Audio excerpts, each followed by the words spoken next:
Hey everyone, this is Nitro. In this video, I am going to be talking about the update that was released on international server on June 11th, 2020. So, this update has various changes. First of all, heart bonds have been added to Ares and Maya, so they can be properly upgraded now. And second of all, Apex Season 4 is starting on June 13th. So, with Season 4, first of all, there's going to be a new map, Winter Hideaway. We've actually seen this map occur in various videos that I've shown of the Chinese server playoffs and so on. So there's no real surprise for this map, you know, it's just like a, yeah. You'll see it when it comes. It's basically just a map with snow terrain, and I think there's like a lake in the middle.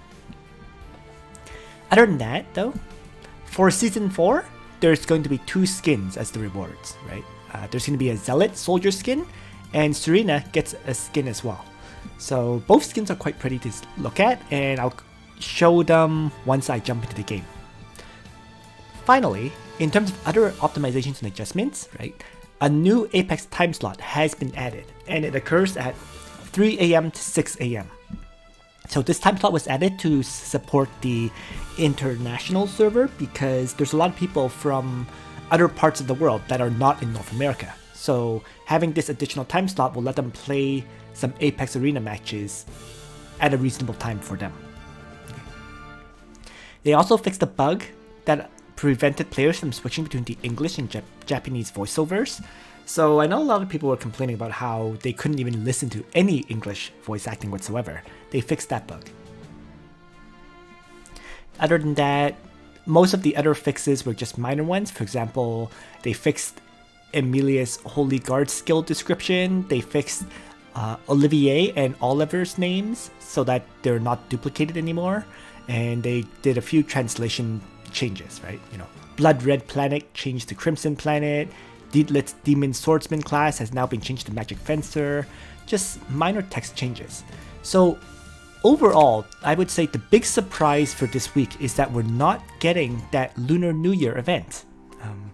The Lunar New Year event was supposed to be the Gerold Layla event that allowed you to get 60 shards of Gerold Layla. That event has not shown up for us. So, not sure what's happening there. We'll see if we get that event later on. Okay, so those are the listed changes. Next, let's quickly go into the store to talk about the new gift pack that's been added. And the gift pack that's currently available is this one, the Season 3 Apex Arena Commemorative Pack. So this one gives you 118 skin vouchers, 692 crystals, 5 Arena Mastery Stone Epic gift packs, and 300,000 gold for $20.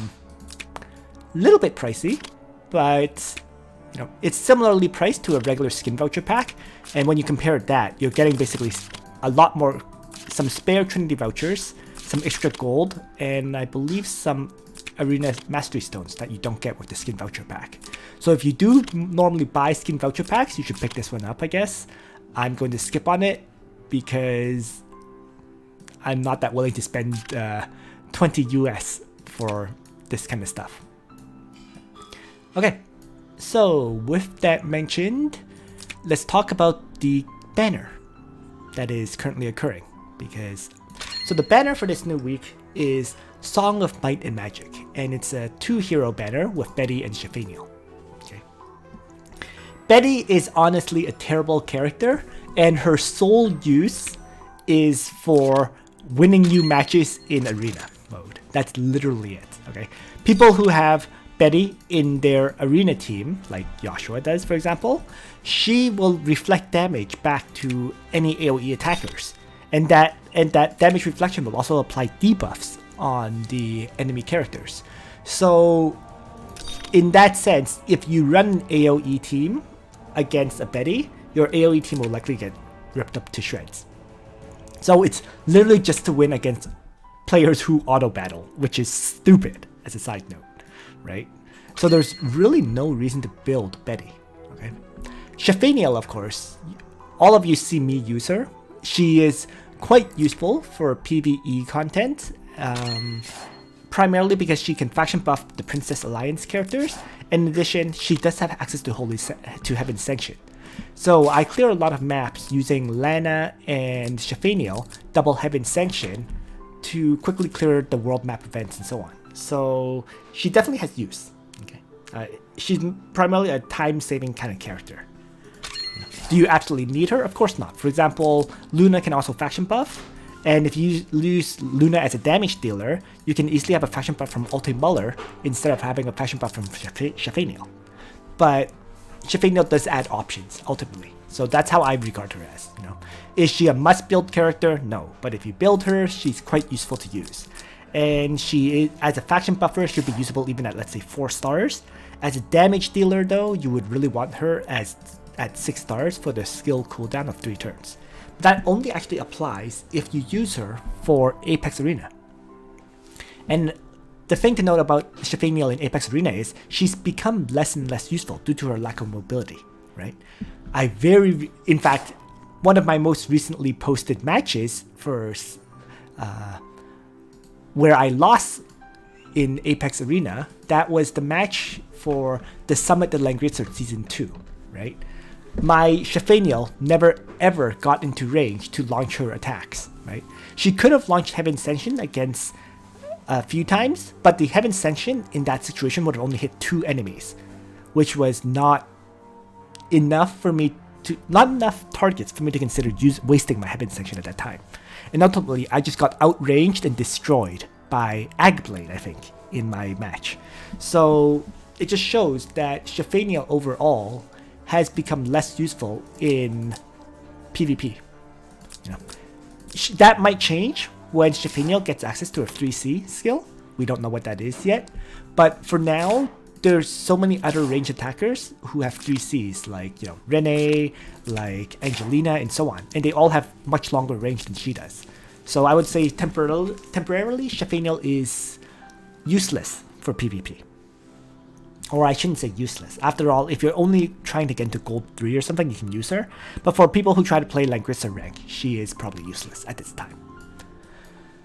Alright, so let's talk about the 2 situations where you would consider drawing on this banner.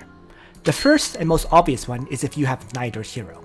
Okay, if you don't have Betty and you don't have Shelfaniel, by all means feel free to draw for one of the heroes. I would not draw for try to get both of them because you might get a duplicate, but getting one of these 2 heroes always helps. If you get Shelfaniel, great, you have a faction buffer for the Princess Alliance. If you get Betty, well, Betty herself is not good, but there is one good reason to draw for her on this banner, which I am going to go over right now by bringing up the banner schedule for the international server onto the screen. So just give me a moment to bring that up. Alright, so here we are. And it's kind of hard to see, but if we go into the June section, I'm highlighting the Betty and Shelfaniel banner here, which is what we currently have, right? So this banner, the only reason to get Betty is if you scroll further down and go all the way to the October section, there is actually a banner in October from October 8th to October 21st with Emilia, Ares, and Betty. So if you end up getting Betty here, you can reduce your chances of getting, well, you will reduce it to a banner where you're guaranteed to get either Emilia or Ares in October on that banner. So that is, in my opinion, the primary reason to end up with Betty on this banner. If you end up with Betty, you're guaranteed to get either Emilia or Ares in that banner in October, which is actually a pretty good thing because Emilia is a strong tank, and Ares, of course, no words need to be said. He is quite OP for both PvP and PvE content. So that is definitely something to look forward to if you end up with Betty now.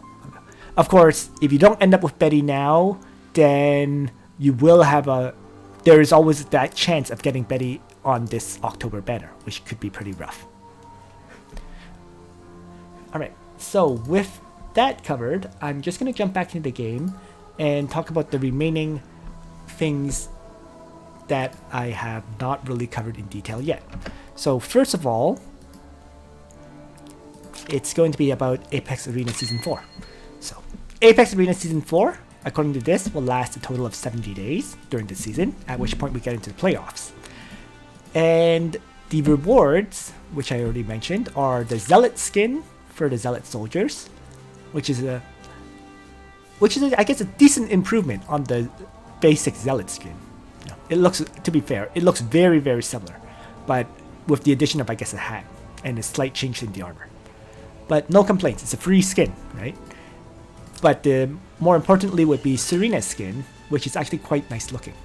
Okay, it's just unfortunate that very, very few people use or will build Serena, but her skin, her free skin here, Steel Valiance, is actually quite a nice skin. And of course, you know, if you get into Langrisser rank, you get an Apex Season 4 avatar frame. You know, not much needs to be said about that. I don't ever use any of my avatar frames in the first place for that stuff. So, and there we have it. That's pretty much all the adjustments that have been made in this current patch. You know, I already mentioned how Ares has his heart bond, just like Maya does. So I've already started upgrading that. You can see it's now up to level 7 already. But I ran out of gold to do further upgrades. Yeah. But raising this up to level 10, definitely worth it for the all hero stats plus 5%. Right? And with that, everything has been covered. You know, one other unfortunate thing is I took a look and there is actually no skin with this current update. Okay, so that's another disappointing thing. But if I go once again, go back to the predicted banner schedule for global, okay, there was actually information about that. So if I click on the current banner of Betty and Shelfaniel, it says right here in the detailed information that no new store skins this week. They are coded to be available next week. So we can expect that next week with the Led and Rachel Alton Muller banner, that various skins may be released then. Or sorry, not that banner. The illustrial Young Jessica DeHarto banner, right? Limited time set of store deals expected to drop, right? And there may be skins along with that. So next week should be a big update with various things, you know, including Violet Moon Tiara store skin and Triumphant Return Yulia store skin. So look forward to next week, basically. 2 new skins, right? The long awaited for Tiara skin, as well as various shard bags. And there's also an image that you can see here for additional details. So there we go. Thanks for watching, guys. I hope you found this video useful to you. And on that note, Nitro out.